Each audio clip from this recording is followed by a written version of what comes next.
আমি আর তোকলে পারলাম না রে, তোর কানের মধ্যে কি ঢুকিছে? সকালবেলা আলু ভাজা দিয়ে ভাত খাইছি। আমি আর চিকিৎসা করে পারলো ভাই, আমার চিকিৎসা করতে আমি ফকির হয়ে গেছি। এখন ওদের শাহিন ভাইয়ের কাছে যাচ্ছি, ওর কাছে এটাই কিন্তু শেষ চিকিৎসা, আমি আর পারবো না। চল চকি কেনবো, চকি আজকে তোর কানের মধ্যে আসে সেই শিল ঢুকাবো, চল। চলবে আজকে। আসসালামু আলাইকুম শাহিন ভাই। ওয়ালাইকুম আসসালাম। আর কয় না, আমার ভাইটা কি খুব বেকার দেয়া পড়ছি ভাই। কি সমস্যা হয়েছে আর ভাই? সমস্যা আর কি কব, আমি চিকিৎসা করতে করতে একবার ফকির হয়ে গেছি। একটু দেখেন না ভাই আমার ভাইকে, এ তোমার কি হয়েছে? একটু দেখেন। হ্যাঁ কি হয়েছে তোমার? ওই জায়গায় যাবো না আমি। কি রে ভাই, কি কয়? আরে ওর কানের সমস্যা, ঠসা ঠসা শুনতে পারে না। এ তুমি কি একটুও শোনো না?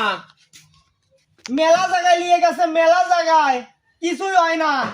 আরে ভাই, আমার কবিরাজের জীবনে তো এটা দেখি নাই। ও ভাই একটু ঠসা মানুষ, আপনি একটু দেখেন না, আপনাকে চিকিৎসা শোনা আছে। তোমার নাম কি? আলু ভাজা দিয়ে ভাত খাইছি। আমার কবিরাজের জীবনে আমি কোন রোগী ভালো না করে আমি ছাড়ি একটু নাই। দেখেন ভাই, একটু দেখেন ভাই, একটু ভালো করে দেখেন। ওরে ভাত খাইছাও কি দিয়ে? বললাম যে ওই ধানের জমির যাবো না আমি।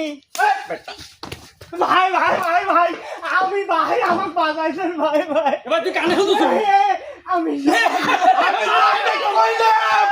আমার